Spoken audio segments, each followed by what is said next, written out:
ഇതൊരു 3-4 വർഷം പ്രായമുള്ള ആന്തൂറിയാണ്. ഇത് റീപോർട്ടിങ് ചെയ്യാനാണ് പോകുന്നത്. ഇത് ആദ്യം തന്നെ നോക്കുമ്പോൾ 2 തൈകൾ ഇതിൽ ഉണ്ടായിട്ടുണ്ട്. കൂടാത്ത കുട്ടി കുട്ടി തൈകൾ 1, 2, 3 തൈകളും കൂടെ ഉണ്ട്. ഇതൊക്കെ മാറ്റി നടണം. നമുക്ക് പുതിയ ഒരുപാട് തൈകൾ ഇതിൽ നിന്ന് ഉണ്ടാക്കാൻ പറ്റും. ഇതിൽ നിന്ന് മെല്ലെ മെല്ലെ എടുക്കുകയാണ്. പ്ലാന്റ് നമുക്ക് ഇത് മുറിക്കാം. നമുക്കൊരു പ്ലാന്റ് ആക്കാം.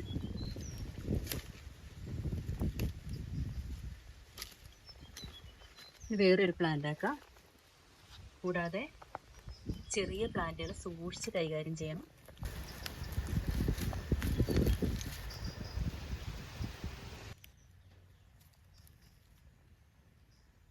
കൂടാതെ ഇത് രണ്ടും വേറെ പ്ലാന്റും ആക്കാം. നമുക്കങ്ങനെ ഈ ഒറ്റ പ്ലാന്റിൽ നിന്ന് 1, 2, 3, 4 കൂടാതെ ഈ കുട്ടി 3 തൈകളും ഇത്രയും നമുക്ക് മാറ്റി നടാവുന്നതാണ്. റീപോർട്ടിങ് ചെയ്യാൻ വേണ്ടി നമ്മൾ സാധാരണയായിട്ട് ഉപയോഗിക്കുന്നത് ചകിരിത്തൊണ്ടുണ്ട്, മണൽ, ചാണകം, പിന്നെ ഇത് നമ്മുടെ കമ്പോസ്റ്റാണ്, ചകിരി കമ്പോസ്റ്റ്. കൂടാതെ മണൽ മണ്ണാണ് കേട്ടോ. നമുക്ക് നടാനുള്ള മണ്ണെല്ലാം റെഡിയാക്കി. പിന്നെ നമ്മുടെ തൊണ്ട് റെഡിയായി, കല്ല് റെഡിയായി, ചട്ടി റെഡിയായി, ചെടി റെഡിയായി. ഇനി നമുക്ക് നടാൻ തുടങ്ങാം. ആദ്യമായിട്ട് നല്ല നീർവാർച്ച ഉണ്ടായിരിക്കണം. ഒരിക്കലും വെള്ളം കെട്ടിക്കിടക്കാൻ പാടില്ല. ഈ ഓട്ടയുടെ അവിടെ കല്ല് വെച്ച് എടുക്കണം. അതിനുശേഷം നമ്മുടെ ചകിരിത്തൊണ്ട് വയ്ക്കുക.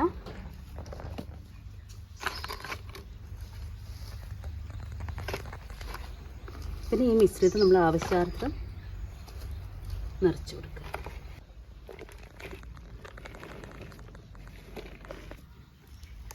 നടുക.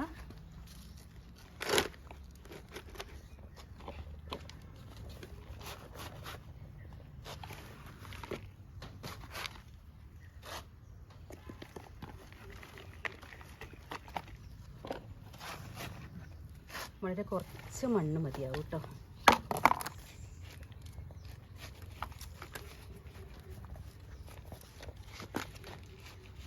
നമ്മുടെ റീപോർട്ടിംഗ് എല്ലാം കഴിഞ്ഞു കേട്ടോ. പിന്നെ വേണമെങ്കിൽ നമുക്ക് ഈ ഇതിൻ്റെ മേളിൽ, അതായത് ഈ വെട്ടിയ സ്ഥലത്ത് പിന്നെ സാഫ് പോലുള്ള ആൻറ്റി ഫംഗൽ എന്തെങ്കിലും അപ്ലൈ ചെയ്യാം. നല്ലതായിരിക്കും. പക്ഷെ ഞാൻ സാധാരണ ഒന്നും ചെയ്യാറില്ല. ഒരു പ്രശ്നം വരാറില്ല സാധാരണ ആന്തൂര്യത്തിൻ്റെ മെയിൻ പ്രശ്നം എന്ന് പറയുന്നത് ശരിക്കുള്ള ഡ്രെയിനേജ് ഇല്ലെങ്കിൽ, ഓട്ട കൃത്യമായിട്ട് ഇല്ലെങ്കിൽ പിന്നെ ഇതിന് ഫംഗൽ ഇൻഫെക്ഷൻ വരാറുണ്ട്. അല്ലാതെ സാധാരണ നമ്മുടെ ആന്തൂര്യത്തിന് അസുഖങ്ങളൊന്നും കാണാറില്ല. പിന്നെ ഒരിക്കലും ഇത് ഡയറക്റ്റ് സൺലൈറ്റിൽ വെക്കാൻ പാടില്ല.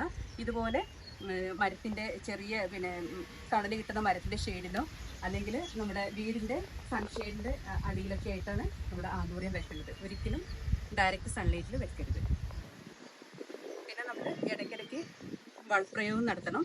ഞാൻ സാധാരണ ഇംഗ്ലീഷ് വളങ്ങളൊന്നും ഉപയോഗിക്കാറില്ല. ചാണകം തന്നെ ഇട്ട് കൊടുക്കാറുള്ളൂ. അങ്ങനെ ഓവർ വളങ്ങളത്തിൻ്റെ ആവശ്യമില്ല. അല്ലാതെ തന്നെ നന്നായിട്ട് പൂവുണ്ടാകുന്നൊരു ചെടിയാണ് ആന്തൂര്യം.